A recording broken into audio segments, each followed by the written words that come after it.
Hi, everyone.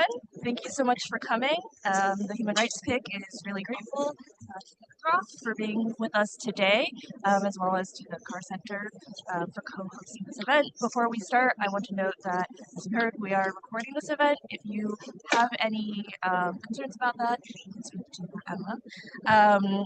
And I'm Jessica.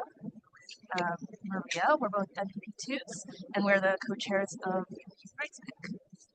Today, we will be discussing how democracies and the institutions within them should best respond to and engage with authoritarian regimes. We'll also discuss how people in democratic countries often hold ordinary citizens of such authoritarian states responsible for the government's actions and how this affects activists. Kenneth Roth is a senior fellow at the Carr Center and the Charles and Marie Robertson visiting professor at the Princeton School for Public and International Affairs. Until August 2022, he served for nearly 3 decades as the executive director of Human Rights Watch, one of the world's leading international human rights organizations, which operates in more than 90 countries. Prior to joining Human Rights Watch in 1987, Roth served as a federal prosecutor in New York and for the Iran-Contra investigation in DC. So we'll start with remarks from Ken and then have a moderated discussion, and then we'll open up the floor to your questions for a broader discussion. So keep in mind that you want to. Hi, everybody. It's great to see a full room like this. So I thought I would just open up by kind of addressing the pessimism that tends to overhang discussions like this. Because, you know, when you talk about the global contest between democracy and autocracy, you know, it's easy to focus on the bad news. And you've got, you know, people who have, you know, essentially crushed democracy in Nicaragua, in Sudan with an awful military coup, in Myanmar, you know, most recently in Niger, in Africa. You know, Putin was hanging on, Shank was hanging on. So, you know, there's plenty of, you know, bad news to it. But, you know, I mean, maybe I'm prone to kind of look at the glass half full, but if you put yourself in the shoes of an autocrat, it's a very hostile world out there. And I think they really are on the back foot. And let me explain why. You know, first of all, it's clear that people want democracy. And if you look at just, you know, public demonstrations in recent years in this, you know, incredibly broad range of autocratic states. So, you know, in this hemisphere, it was, you know, Nicaragua and Cuba both had, you know, big demonstrations. There has been, you know, in Africa, Sudan, Uganda. In Europe, it was, you know, big demonstrations in Belarus, actually demonstrations in Russia against Putin early on in the war, in Poland, in Hungary against their autocratic governments at the time. You know, in Asia, it's been, you know, Iran, Thailand. I mean, sort of almost any place you look, Hong Kong going back a little bit. That, you know, when push comes to shove and people have the opportunity, they tend to go to the streets in large numbers to seek democracy. Now, they don't always win, you know, and, you know, sometimes it's just through sheer brutality. You know, the Iranian clerics cracking down on you know, the women life justice movement in Iran, or, you know, Ortega just, you know, shutting down and arresting everybody. But that, you know, tends to be a short-term solution because there's no real legitimacy in that. More typically, they do try to hold elections. And, you know, sometimes in those elections, the autocrat is able to tilt the playing field enough to prevail. So, you know, recent examples of that would be Erdogan in Turkey or Orban in Hungary. But, you know, what's interesting is that even there, they have suffered kind of recent electoral setbacks. You know, Erdogan lost all the big cities in the recent municipal elections. Orban is facing, you know, his biggest challenger yet, because there's a charismatic figure who's kind of managed to organize the opposition. Poland, you know, the autocrat, the peace party, lost, you know, and now you've got a rights-respecting pro-democracy government in charge. You know, more commonly you will get, governments that are too fearful of a fair election. So they just, hold sham elections. Tunisia is doing that this weekend, where the main opposition figures in prison. What kind of election is that? So these sort of utter sham elections don't confer any legitimacy. And so if you put this all together, people want accountable government. Accountable government is clearly a better way for delivering to people. I mean, this whole concept that it takes a good autocrat to get things done, it takes a good autocrat to invade Ukraine. It takes a good autocrat to utterly undermine the Chinese economy. The record is not looking so good these days. So, all that said, I think that democracy remains vibrant. Before I close, I would be remiss if I didn't recognize that, even though Trump lost in this country 4 years ago, say that, but he lost. Bolsonaro lost. Some of the highly visible autocrats have lost in recent times. The disturbing thing is that in fully recognized democracies, kind of entrenched democracies, there is a movement away from democracy. People are feeling left behind, unheard by the governing elites. And there is a tendency to move toward strong men or strong women in a kind of an anti-democratic direction. And so I do think a big challenge within democracies is to, how do you answer Marine Le Pen in France or the AfD in Germany or, Trump here? Who could win, So that's the challenge. So I don't want to be, kind of too optimistic about all of this. I think we have a lot of work to do within our democracies. But if you look at this globally, I do think the trend is overall positive, but it's a battle. It's not like we win every fight. And I think it's a battle worth fighting, but it is a battle that needs to be waged. So I'll stop there. Thank you. I have a broad question. So over the years, we saw two broad approaches to authoritarian regimes, either to isolate them. That's what's happening with like Iran, Russia, Venezuela, for example, on some level with like Chinese manufacturing. And another approach is to try to incorporate them into like international mechanism and like UN system and like, I don't know, like European Court of Human Rights and things like that. So which approach do you think is more effective and maybe like on the same level in democracies when you like face figures like Orban, how like do you prevent radical parties from running or like do you incorporate them in your democratic system like to make it more resilient in a way? Okay, Marie, that's a good question. Let me try to answer that in a non-binary way. In fact, I think it's not either or. And let me just begin by saying, I'm old enough here, so I still remember the most favored nation debate about China. And I don't know if that's at all familiar to anybody in this room. Catherine, okay. But this was a debate under Clinton. And after having criticized Bush for, basically embracing China without any conditions, Clinton decided that rather than this sort of annual process that U.S. law required at that time to determine whether China got the benefits of most favored nation trading status, which basically means, the lowest available tariffs, that they would just get rid of that process and they would give China permanent most favored nation trading status. And the rationale was engagement builds a middle class that over time demands its rights.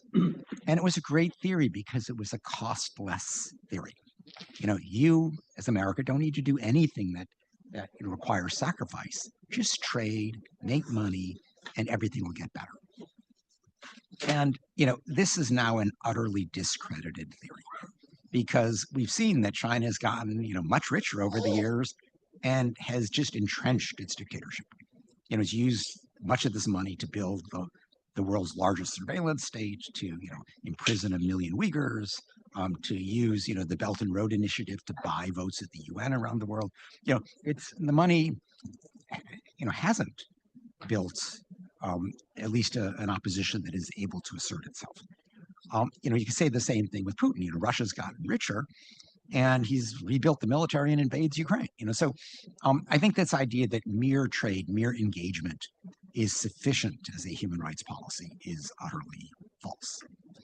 Now, then it comes to, well, what kind of pressure? On the flip side, the idea of imposing, broad trade embargoes, of the sort that the U.S. is pretty much now imposing on Iran, also is discredited because it harms ordinary people. And, the preferred route is targeted sanctions of some sort. The easiest thing is obviously prosecution. The International Criminal Court is by far and away the most targeted form of sanctions. But, under the so-called Magnitsky Act, the U.S. government increasingly is using the seizure of the assets of the individual or travel bans, which people care about. Especially the cronies around the dictator, because why do they rally to the side of somebody like Viktor Orban? Well, because they're making a lot of money. And so if you suddenly are freezing their assets and saying they can't go shopping in Paris or can't vacation in the south of France, that hurts them. They can't send their kids to school at Harvard. So this is this is useful. Now, there is a tricky middle ground. If you look at sort of what the European Union has been doing with respect to Poland and Hungary, they've been, and the European Union has a hard time because they have very strict criteria for joining the European Union, the Copenhagen criteria, which really requires you to lift your game in terms of democracy and the rule of law. But once you're inside, they're really bad at keeping you up to that level. But what they finally have gotten around to doing is, saying we're not going to subsidize your autocracy with these internal European Union transfers that are part of the effort to level the economic playing field within the EU. And that worked in Poland. That was a big reason why the government shifted. Orban in Hungary hates these, is trying to use blackmail to get them lifted at various stages. I'm not going to let Sweden to NATO unless you give me more European Union funding, or, I'm not going to allow the next round of sanctions against Putin unless you do this or that. So there's a blackmailing element, but it is being felt. And I think it's the right strategy.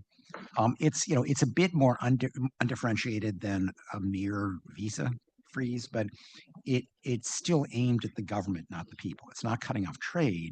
It's saying, we're not going to give you these massive subsidies, much of which go into corrupt self-dealing practices. So, that's a kind of long answer to your question, but I think that's what we should be looking for.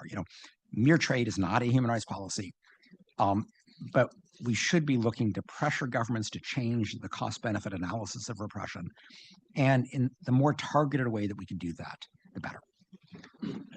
Staying on the topic of the difference between like broad sanctions and targeted sanctions, I see in the last few years, especially in Europe, the notion of collective responsibilities, when they tend to blame all people of that country for like what the government does, like especially it happened a lot like with Russian travel bans and with like prohibiting all basically services and bank services to like just all citizens. We see it a lot, especially now with like Palestinians, for blaming like everyone for like what Hamas does. It sometimes happens with Chinese citizens, and like even like with TikTok, that like whose like CEO is actually from like Hong Kong, but still was like blamed to be like a Chinese citizen. How can we address this like oversimplified thinking on like broad level and also like on the level of like policy making? Yeah. I mean, Maria, as is implicit in your question, it is wrong to blame an entire people for the conduct of their government. Even in a democracy, when Trump was doing crazy things, that didn't mean every American was responsible. And so, I mean, that's just a matter of common sense. But it also, I think if you look at it politically, it's stupid to blame the entire people, because how do you change a government? I mean, yes, you can have international pressure, but the most important pressure for change is domestic pressure. And I think we need to look at all these countries, look at the citizens of their country as potential allies. And you have to think in terms of messaging, because you want messaging that actually reaches out to people. If you treat all Russians as the enemy, you'll feel like the enemy. They'll rally around the flag, they'll support Putin. But also in all these societies, they're divided. I mean, it's wrong to treat all Israelis as responsible for the government, I mean, it's not going to change until Israelis think it should change. It's obviously wrong to treat Palestinians as responsible for Hamas, which is a military dictatorship.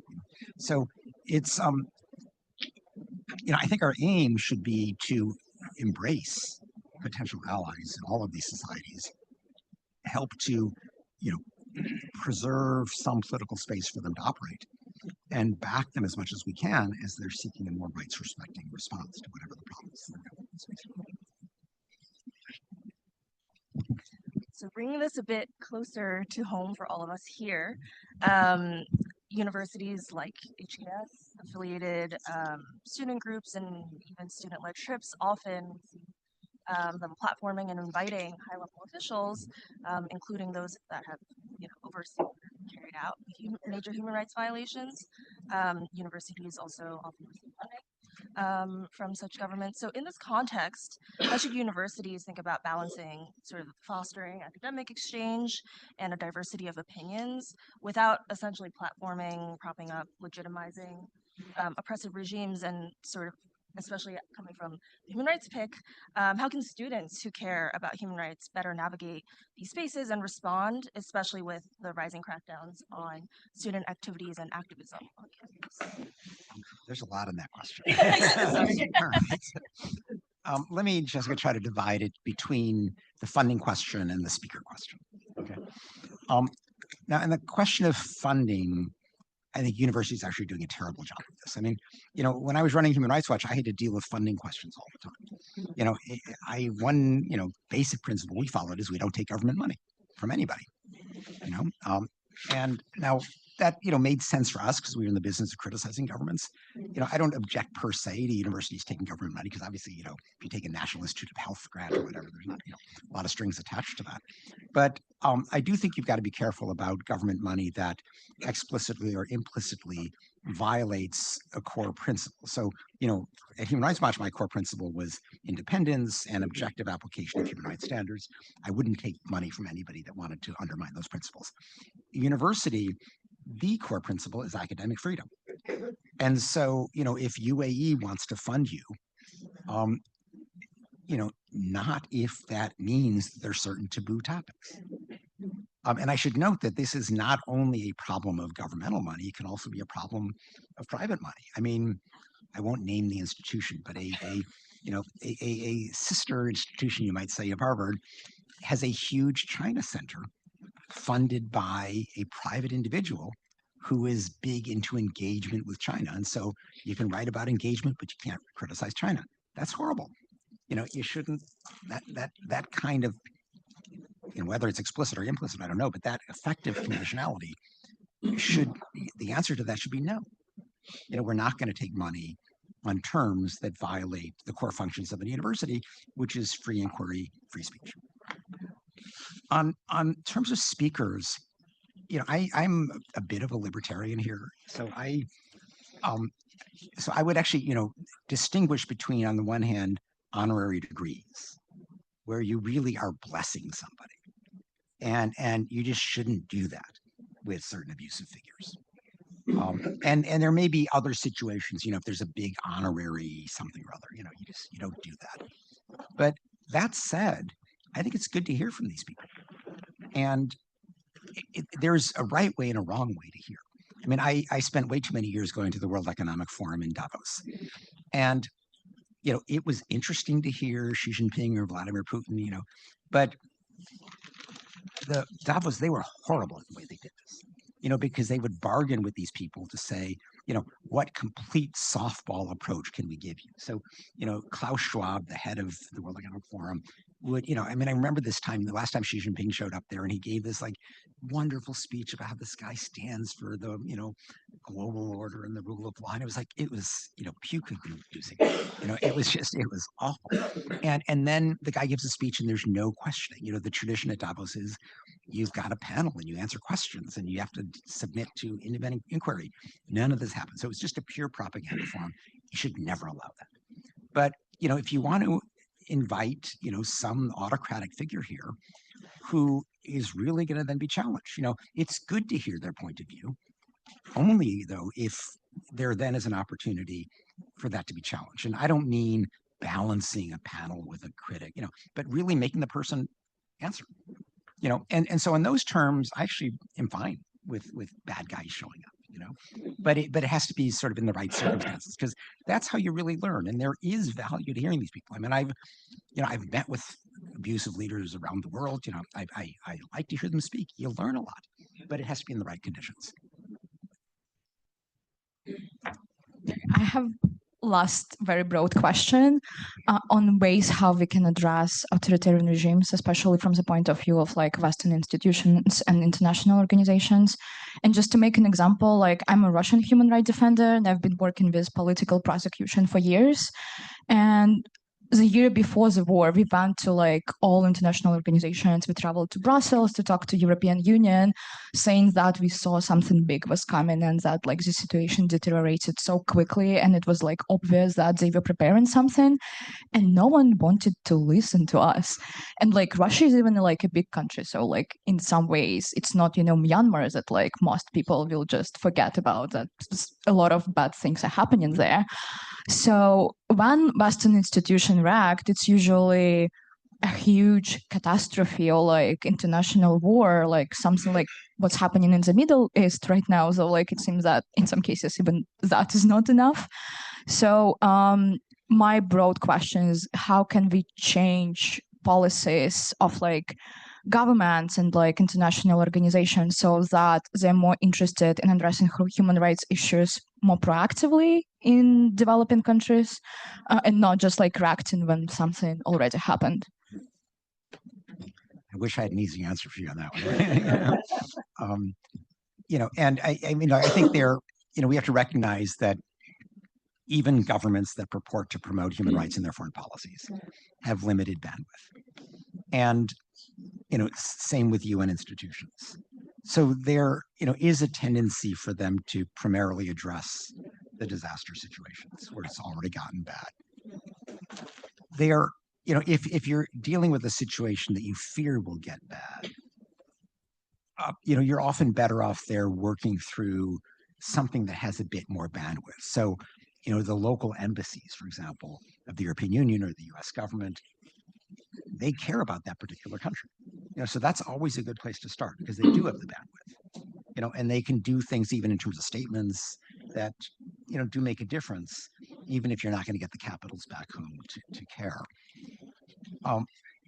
It's everybody understands the nip it in the bud argument, and that it's easier to address problems earlier rather than after they explode. But to move people sufficiently is hard.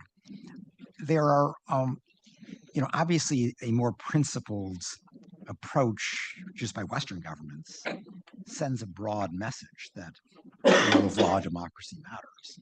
But we're not at a stage where anybody's being terribly principled. The European Union is horrible in terms of cutting deals with dictatorships to keep migrants out. The US government has basically been, willing to cozy up to anybody who will join their alliances against Russia or China. So this is a kind of a very unprincipled moment. A more principled approach does reinforce those standards, but if people just are, picking or choosing in a global fight, they may opt out. They may just, whatever calculation they make, it doesn't push them to approve domestically. But that sadly is where we are right now. Yeah, we will now take questions. Do you have a mic? So I'm okay.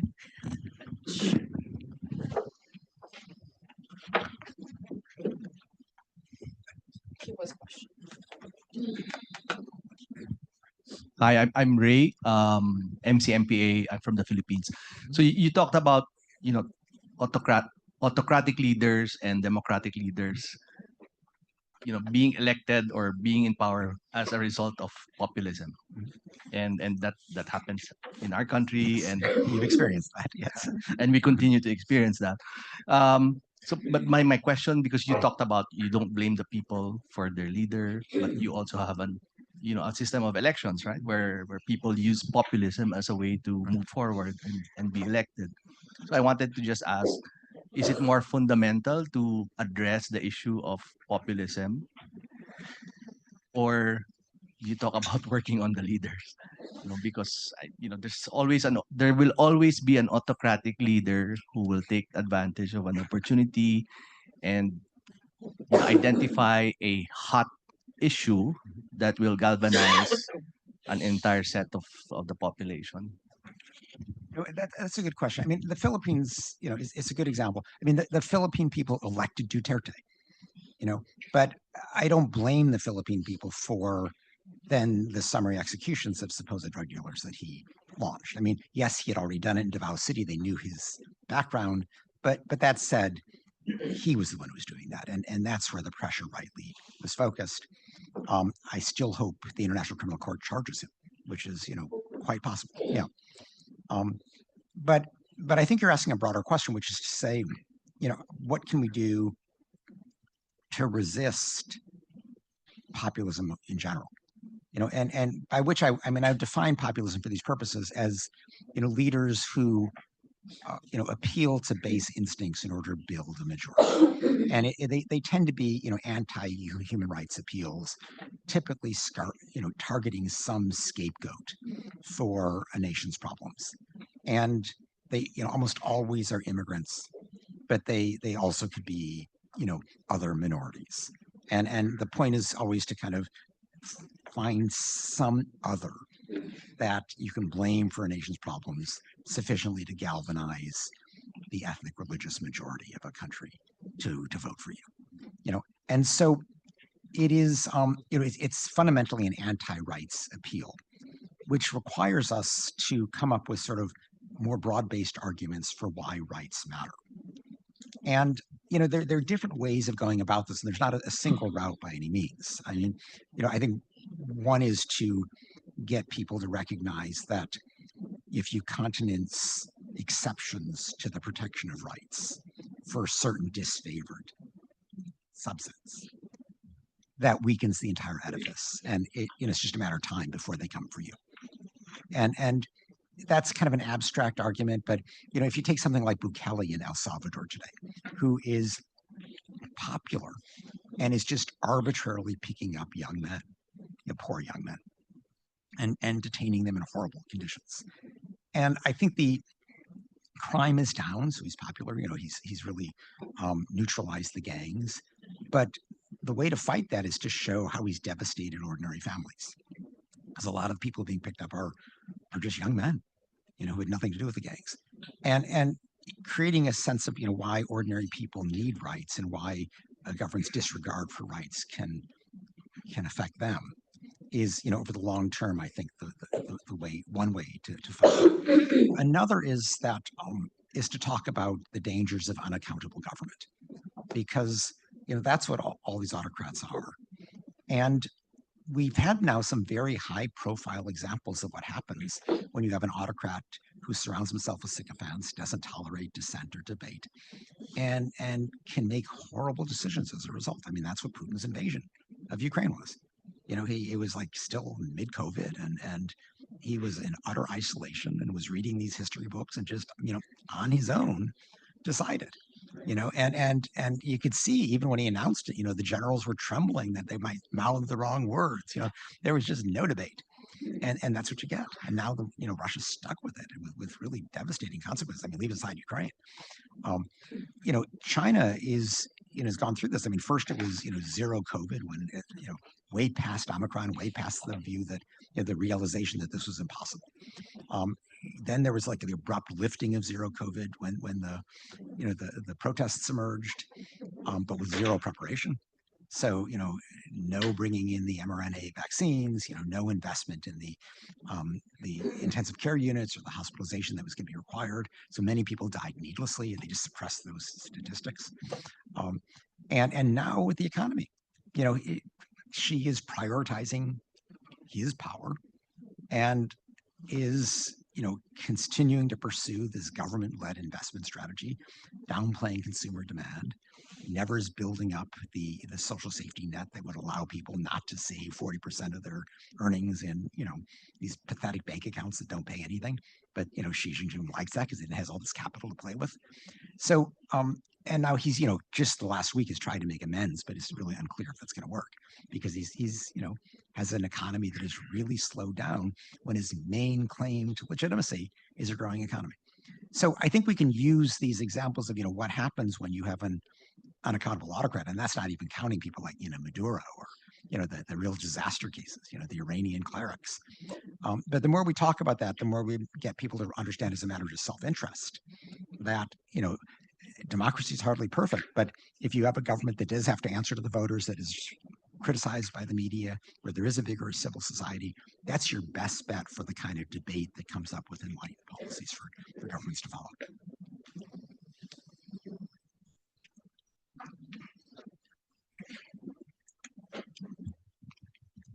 Thank you so much, first of all, for your time. A lot of what you just said in response to the previous answer really resonates with me. I'm from India. So the idea of like a popular leader is very familiar. I think my question is more around, so there's a sort of cynicism that comes with, long terms with such a leader. And that cynicism really tends towards, okay, this is still a majorly elected democratic leader, and there's no opposition. So I think my question is mainly around, how do we navigate that question of okay, if not this person, then who? And then you have this large majority which is very clearly voting for this person, also supporting this person, because it's in their sort of majoritarian interest, whether financially or in our case, like for multiple reasons, to support this person and sort of the ideologies that they purport to say, hey, actually you can't just like sort of ignore other people in your country just because they're a minority. I do think that's a certain sentiment that carries. And within all this, how do you actually sort of like build a strong enough opposition that a leader who is a legitimate, acceptable alternative for the majority as well, how do you bring that up? Yeah. Well, I mean, it's a complicated question, but it is an interesting case because, yes, Modi has been super popular, but this last election, he kind of eked by surprisingly, and who would have thought that Rahul Gandhi could kind of reinvent himself because he just seemed like he was so not up to the task, and he still probably isn't, but he has, his walking tour and all. I mean, he's to some extent redeemed himself. And the results showed where, suddenly the BJP didn't do nearly as well as they wanted to. And I think, I mean, obviously, anybody who doesn't see themselves as a direct beneficiary of Hindu nationalism is automatically on the other side of that, and they have their own reasons. But, even I think the Hindu majority people, began to be upset by the direction of the government. So, and he became, obviously increasingly thin-skinned when it comes to, criticism in the media or human rights or environmental groups that might challenge him. So, it's hard to know. I mean, one lesson when you look at other countries that have successfully, when you have a kind of a strong electoral system like India does, a key part of it is finding, an opposition figure who can galvanize the dissent from multiple directions. And when you don't have that, as like Turkey's last national election, they failed. But when now Turkey's been putting forward a much more charismatic leader, the Istanbul mayor, they're doing very much better. Hungary, it's the same thing. They suddenly have an opposition figure who is speaking to people's self-interest, but doing it in a compelling way, making Orban see corrupt and out of touch, which he is. And I think there's been an element of that in India too, where the government has just been placed for too long. It's just so. I mean, I don't have a simple answer to places complex as India, but I do think it's a matter of first you have to work on the opposition. A fractured opposition is an autocrat's best friend, but you also have to find ways where the autocrats are self-dealing, as they always do. And corruption is always a great tool. I mean, Modi, that doesn't work so much for him because he does lead this kind of austere existence. It's kind of Gandhi-esque in that sense. But but there are people around him where it's very different. But I think one has to find how is an autocratic government self-dealing, and that tends to generate outrage, which is kind of key to building a viable opposition. So I don't have a simple answer to you, but those are just some thoughts. Thank you.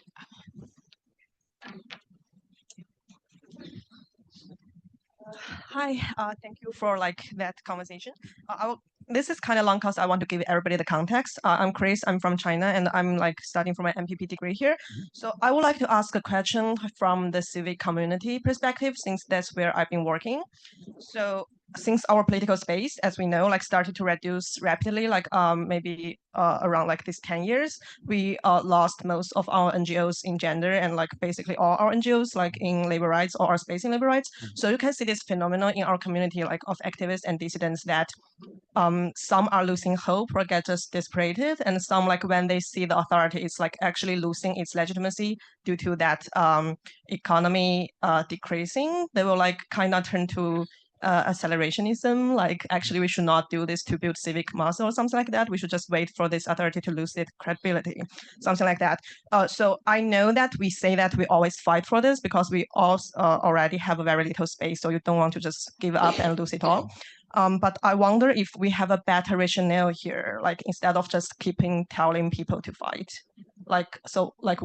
What's your view on this phenomenon, or on our collective thinking in a situation like this? Because civil movement is not a linear process. It's not like you fight and you get something back. Yeah, I mean, obviously, China is difficult because there's so little civic space today. I take some instruction from the popular reactions in the midst of the zero COVID lockdown. And, the way I understand that is that, there was a tendency by most people in China to feel that, while the dissidents may get crushed, they were a tiny minority. And you could just go and lead your life. And if you're just an ordinary person, you'd be fine. You'd gradually be getting richer and the government would leave you alone. And the lockdowns changed perceptions of that, because people saw that, everybody was affected by arbitrary government rule. Everybody suddenly, couldn't get to a hospital if they needed it, or couldn't get enough food, and they were just locked in their apartment.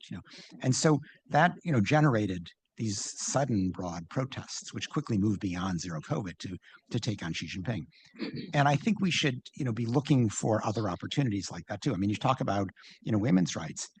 The government's view of women these days is, you should stay home and have babies. China has a demographic problem, and your patriotic duty is to just, stay home. And obviously, many women don't want that. Feminism has become a dirty name. You get things like sexual harassment is just suppressed. What was the name of the tennis player?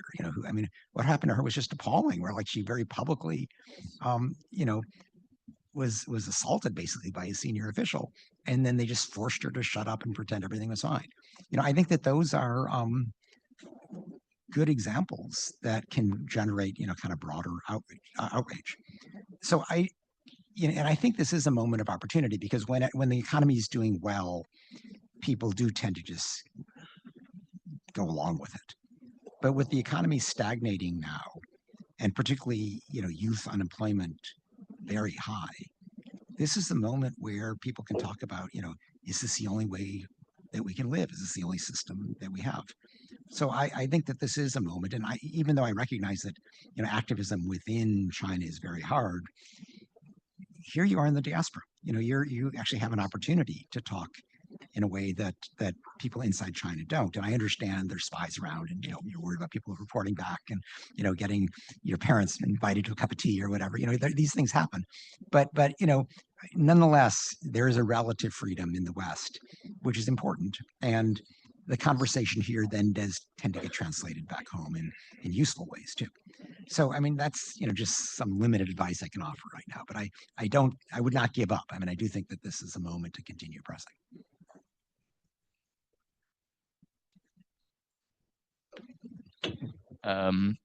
How do you see the role of developing technology impacting human rights? I mean, for me, I know you have the optimist perspective, but it's very easy to be pessimistic on this issue with AI, with surveillance. But what can democratic forces or pro-human rights groups how can we leverage technology to make it a positive? Yeah, that's a big question. Obviously things like social media are completely double-edged. They're very democratizing in terms of giving anybody a voice. You no longer have to guide your voice through established media institutions. But they also are, easier for the bad guys to use to spread disinformation and hate speech and the like. So AI similarly is double-edged. It will be, great convenience. It'll improve productivity, but it can be misused. I mean, I think about how Israel is using AI to choose targets in Gaza, and essentially, and handing life and death decisions to an algorithm. So there is a real need for regulation in these areas. Governments are way behind technological development, and I don't quite know the answer to that other than the government's got to figure out how to bring technologically more sophisticated people into the regulation process. It's not a terribly attractive place, I think, in the view of most people, but it's urgently needed. And we also, I mean, if you take AI right now, there's been an effort underway in Geneva for 3-4 years now to prevent the emergence of fully autonomous lethal weapons, what are colloquially called killer robots. And everybody's stalling. It's not going anyplace. And to the point that we virtually have them now. In Ukraine, they are so near to using them. And I don't think that's something that's going to be, it can be put back in the bottle once it's out. But I do think popular pressure to get governments to be more serious about regulating these, potentially positive tools, but dealing with the dangerous edges of them. That's where it's going to come from. And it's going to come from, places like this where people have the sophistication. And they know what to press for. Most people don't even know what to press for. But that's my effort at that.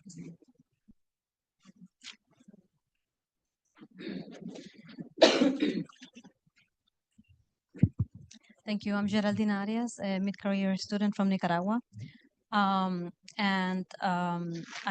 was hoping to come out of here with some ideas of what's feasible. I would say that Nicaragua has probably in the region the most difficult situation. I would put it maybe not in volume, but in the degree of democracy, even worse as the situation in Venezuela than in Venezuela.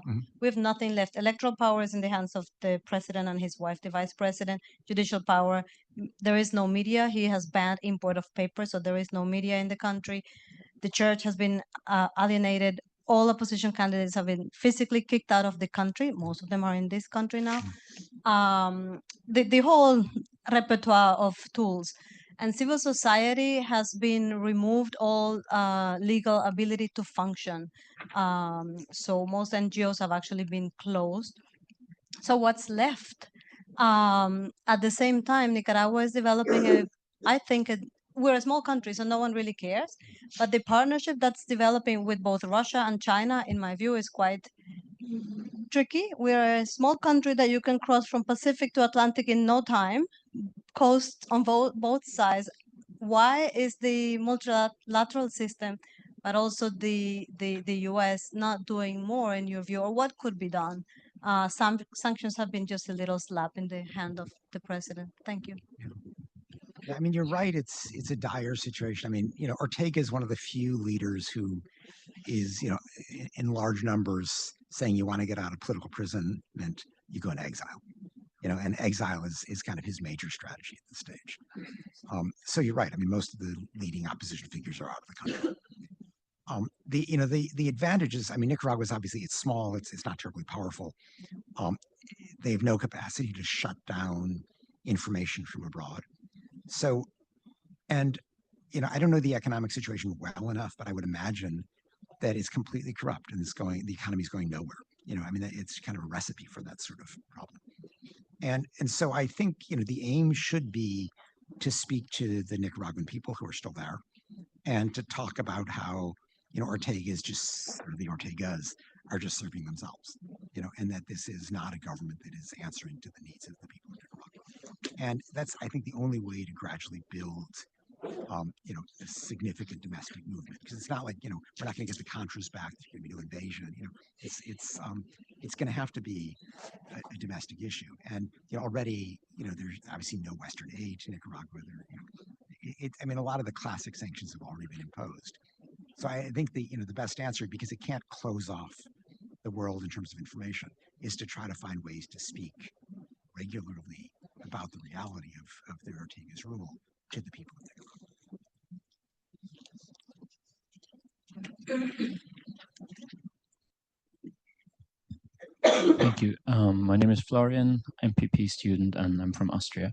I would like to come back to the question Maria raised earlier about cooperation versus isolation. And you mentioned a positive case of the EU doubling down on Hungary and Poland. And I believe the major reason why this worked is because they receive subsidies from the EU, so they have something in their hands, right? This is not the case with most other countries in the international framework. We've seen the 14th sanction package now, I think, against Russia by the EU without big consequences, and we just heard the same in Nicaragua. So my question to you is there anything governments oversee? Is there anything they can do, or do you think that these sanctions are really the best we have in our hands as a democratic government? Yeah, I mean, well, let me explore Russia a little bit, because I mean, you're right. It's been sanctioned up the wazoo, and it still is functioning. But Putin's new budget has 40% of the budget going to the military. And you can imagine what's not being funded. Pensions, healthcare, education, things people need. I mean, it's funny where in NATO people are fighting over whether they're spending 2% of GDP, and I mean, I don't know what percent of Russian GDP, but probably well above 10%. So that creates a vulnerability. Right now the Russian economy is booming only through basically deficit spending to bolster the military. This is not a sustainable policy. It's likely to lead to massive inflation. And at some point, they're going to run out of money, particularly with so many of the reserves frozen. But the international community has done a lot of other things too. If you look at the UN Human Rights Council has established kind of special reporting mechanisms both for Russia's conduct in Ukraine, but also Russia's conduct at home. First time it's ever happened with a permanent member of the UN Security Council. The General Assembly kicked Russia out of the UN Human Rights Council. The International Criminal Court is now, charged Putin for the relatively modest offense of conducting chilling. They haven't gone to him yet for the bombing, but they've gone after 4 of his senior commanders, including Shoigu, for targeting civilian electrical infrastructure. So these are, none of these have stopped the war, but there is considerable pressure from multiple angles being put on Russia. Now, one of the problems is that Russia's been able to continue to profit from governments like India or China that are perfectly happy to buy cheap oil. So it's less profitable than it once was, but it still is bringing in a lot of money. And I don't think that's likely to change. It's certainly not going to change for China, because they, given the Chinese government's goal of weakening the US government and kind of creating a more multipolar global environment, to lose Russia as an ally, and that would be a big loss. So, even though Xi Jinping is not sending military, not sending arms, he's supporting Putin in every other way. India, I think Modi's just being opportunistic. It's cheap oil. But the West has also not been super principled about how they've built the anti-Russia alliance, because Biden talks about the global contest between democracy and autocracy, but then finds allies against Russia or China who are anything but democratic or rights respecting. And so when you become a supplicant to the Saudis, it's hard for anybody to think this is about principle. It's just about kind of a revived Cold War, and many governments would just as soon stay on the sidelines of that. So I think that this has been a real weakness in the U.S. approach. I mean, Biden has been quite masterful at using the alliance of at least NATO and the European Union, but he has not been good at reaching out beyond that, because his approach has been is seen as so unprincipled. And I don't pretend it's easy, because you don't want to just say, well, who cares about Saudi Arabia, but I do think that the Saudi threat of turning toward China is limited. And I think Biden has been too willing to jump into that. I mean, his whole fist bump with the Saudi crown prince was about getting them to pump more oil to lower the price of gas before the midterm elections. I mean, an utterly unprincipled approach, which totally didn't work, because he pumped a tiny little bit more of oil and then drastically cut oil when the prices were falling too much. So, this is not a reliable guy. This is, the guy who was, repeatedly bombing Yemeni civilians with the most precise weapons money can buy. They've been shooting literally hundreds of Ethiopians and other Africans trying to cross the border from Yemen. Obviously, there's Khashoggi. This is not a guy you want to cozy up to, but suddenly the Saudis are America's best friend, partly for Russia, China reasons, partly because Biden still hopes for normalization of relations with Israel. So, I think a more principled approach would help, in a sense, give more push to the significant steps that international institutions have already taken toward Russia.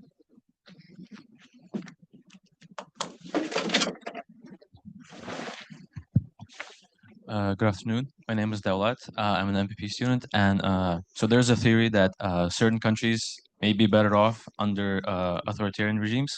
I think it's called developmental authoritarianism or authoritarian developmentalism. And throughout history, there have been a couple of examples like Turkey, Mustafa Kemal Atatürk. He'd be considered a dictator by Western standards, or Lee Kuan Yew even. And so what's your stance on that in terms of the trade-off between, I guess, certain human rights and also economic development, especially for countries that are in their earliest stage of development? I mean, everybody cites Lee Kuan Yew as the example of, look at, you can have a benevolent dictator, and what they then don't really want to talk about is, the Chavez Maduros of the world, or the, Mobutu Sese Seko, or, Mugabe, or this long string of utterly corrupt dictators that have devastated their economy.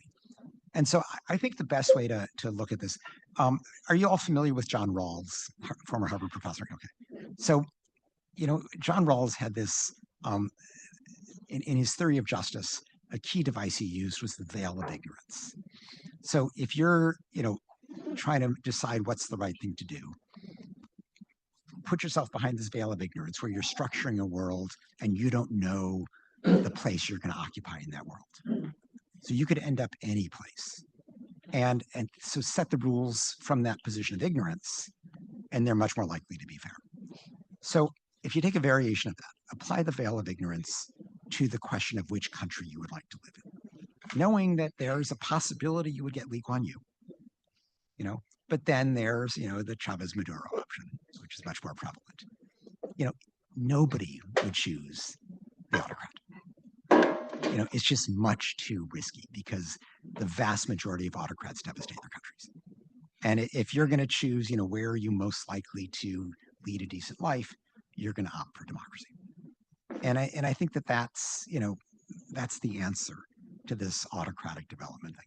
Plus, there's, even once you're kind of back in the real world, you've removed the veil of ignorance, there is a real limit to how far an autocrat can develop a country. So if you have a tiny state like Singapore, it kind of is exempt from the rules. If you have, oil-rich countries like, Qatar or UAE, yes, they can flourish as dictatorships.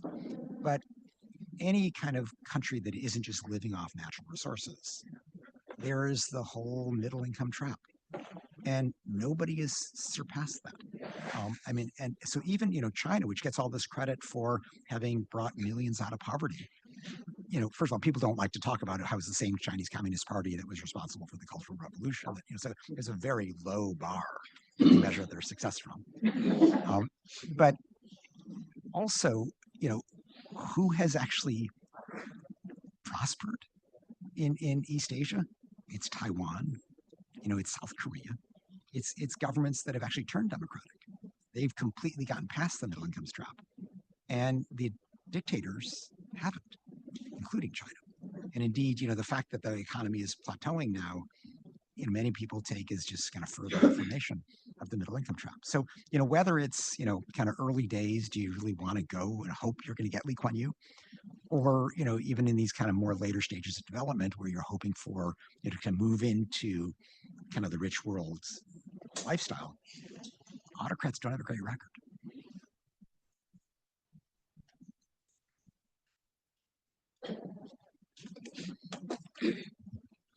Hi, Ken. My name is Anna.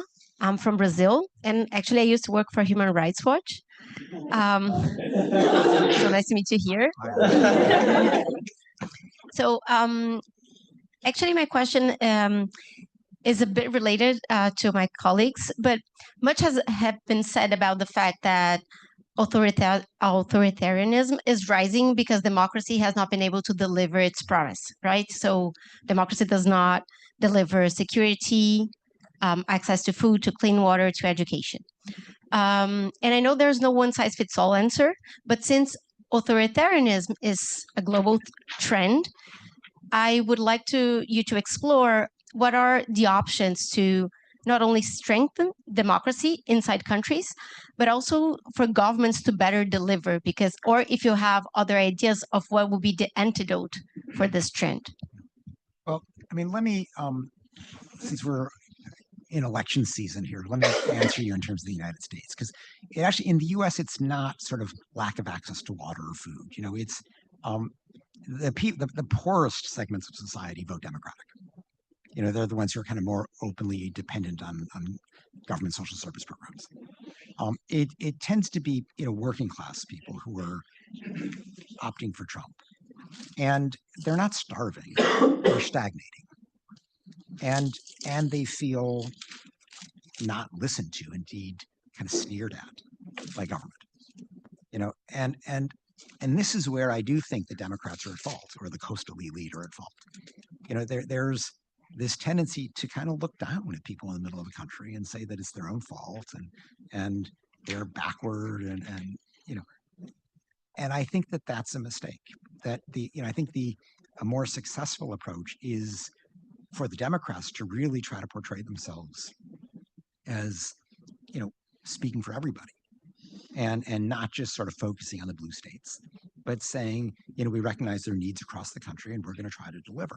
And Biden does that, you know, to some extent, although he does it more through, you know, through this kind of industrial policy where, you know, is building factories really the answer? I mean, you know, it may not be, you know, we may be past that, but I think it was the right impetus, which is to say, you know, let's not focus on what the coastal elites need. Let's focus on working class America, and how do we make them feel that they're not left behind, you know, and that government is hearing them, respecting their concerns, and trying to answer them. And I think that approach is what's needed. I mean, I can't, you know, get into the minutia of actual policies at this stage, but a different attitude, which frankly is relatively uncommon among, you know, many members of the coastal elite.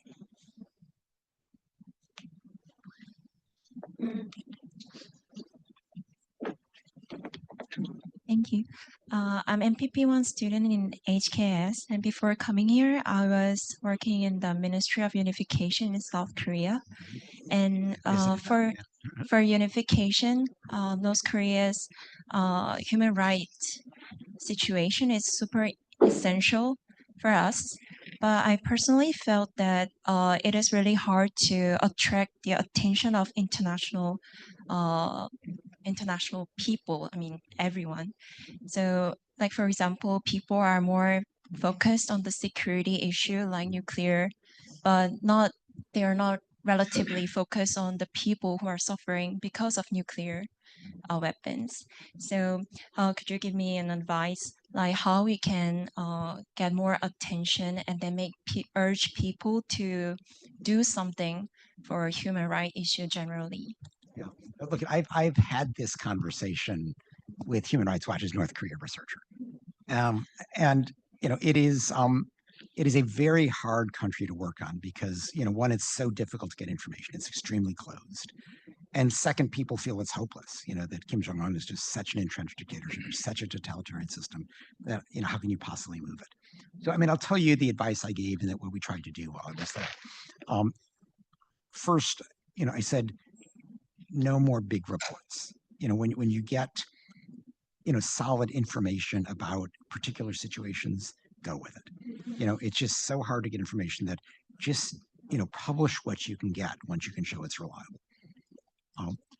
And second, we try, you know, this is not a situation where you push for political parties or civil society. I mean, that's just so pie in the sky at this stage. We tried to focus on things where we actually thought we could move things. And we actually focused in particular on women because and oddly, the most dynamic part of North Korea, the people with the most freedom, were the women who worked in the marketplaces, which goes back to the famine of 20 years ago.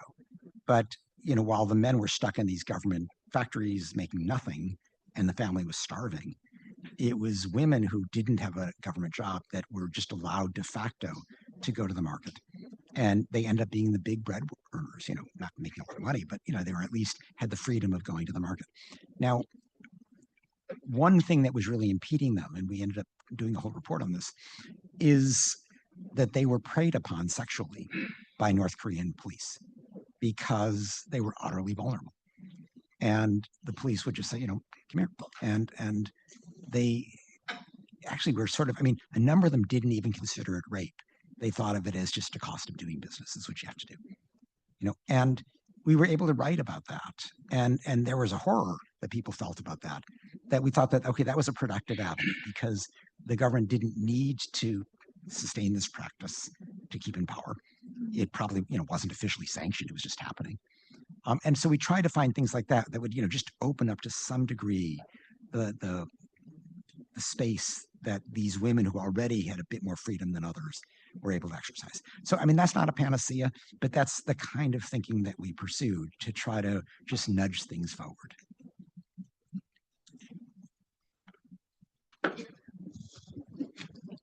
Hi, Ken. My name is Ahmed, and I'm from Egypt. I'm also a mid-career student here at HKS.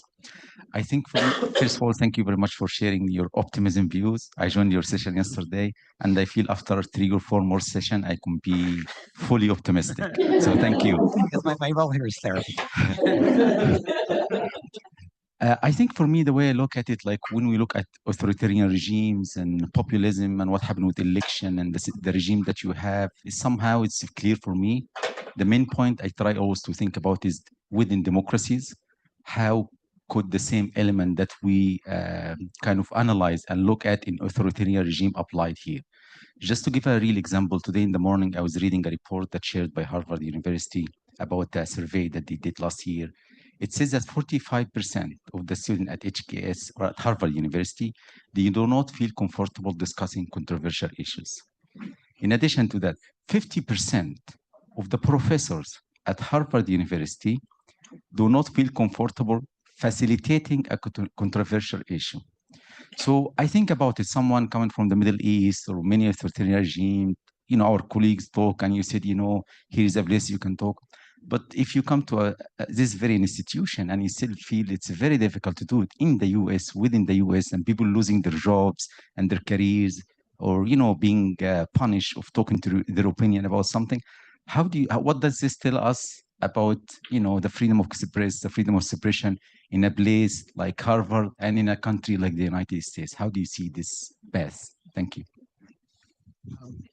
That's a good question. I should say I'm leading a study group or workshop on Israel-Palestine. And we had our first meeting yesterday, which was completely civil. It was packed, it was contentious, but it was totally civil. And so it's possible to do this, But why is that seen as so difficult? I think, and I would say part of the blame goes to the administration and part of the blame goes to students. I think with the administration, they are too willing to just jump and accept the worst. And there's some allegation that so-and-so was, anti-Semitic or hostile or what have you, and they don't kind of come at it with a presumption of academic freedom, and so a lot of professors are just scared, and they just would rather not get into that. I've spent my life dealing with controversial issues, so it's not a big deal for me, but it is, for a lot of people. And so I do think that there, an administration that is more vigorous in upholding academic freedom, speaking about the importance of academic freedom, saying that, we are trying to deal with controversial issues. People will not get penalized for dealing with controversial issues. It may not be a popular point of view, but, that's what an academy is about. We need to hear more of that. On the student side or the faculty side, I think we also have to be a bit more tolerant of differences. There is a tendency to just kind of accuse people of, whether it's racism or sexism or anti-Semitism or what have you, and I think these kind of accusations are bandied about too quickly. I mean, yes, these are problems. Yes, this happens, in real terms, but we have to be very careful not to be using those accusations to try to silence just, positions or views we don't like. And so I think all of us, in a sense, have work to do to try to kind of recreate this space, which is so important. It's what a university is supposed to be about. So, I mean, it's not a simple problem, but that's my quick answer.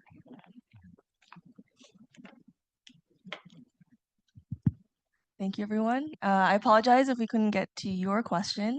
Thank you, Ken, for this really dynamic Thanks discussion. for hosting this. And just a final reminder that the session was recorded, so if you have any concerns, you can speak to Emma.